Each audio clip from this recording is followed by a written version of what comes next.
Shanghai సహకార సంస్థలో Belarus అధికారికంగా 10వ సభ్యుడిగా ఎంపికైంది అన్న.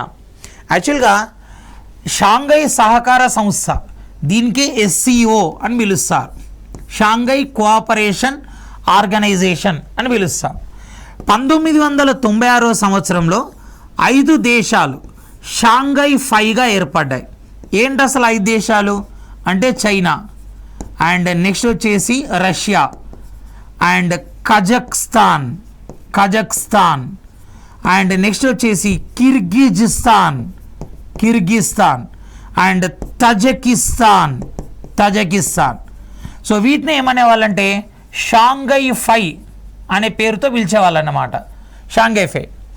2001 సంవత్సరంలో ఈ 5 దేశాలకు అదనంగా ఇంకొక దేశం వచ్చి చేరింది, అదేంటంటే ఉజ్బెకిస్తాన్.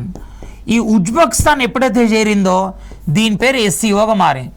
అంటే ఇప్పుడు SCO ప్రారంభ దేశాలు ఎన్ని అంటే 5 అని చెప్పొద్దు, అప్పుడు దాని పేరు షాంఘై 5. ఆర్థికంగా సహాయ సహకారాల కోసం ఏర్పడ్డ 5 దేశాల కూటమి.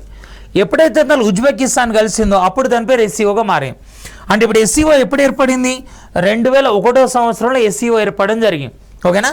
ఈ SCO ప్రధాన కార్యాలయం వచ్చేసి మనకి బీజింగ్లో ఉంది. బీజింగ్ చైనా రాజధాని, ఒకప్పుడు దీన్ని పెకింగ్ అనేవాళ్ళు.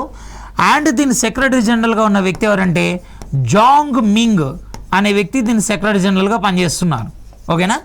అయితే ఈ 6 దేశాలకు 2017 సంవత్సరంలో మరో 2 దేశాలు కలిసినాయి, అవే ఇండియా అండ్ నేపాల్. అంటే ఇప్పుడు 6 దేశాలకు 2 కలిసి అయినాయి, 8 అయినాయి. అండ్ 2023 సంవత్సరంలో ఇంకొక దేశం కలిసింది, ఇరాన్, 9 అయినాయి. ఇప్పుడు 10వ దేశంగా చేరింది ఏమన్నాం? బెలారస్ అధికారికంగా 10వ సభ్యుడిగా చేరింది అన్నాం. మనకు 2024 జూలై 4న వచ్చేసి సో బెలారస్ సో 10వ సభ్య దేశంగా సో SCOలో చేరడం జరిగింది. దీనే నాటో ఇన్ ఏషియా అని కూడా పిలుస్తారన్నమాట.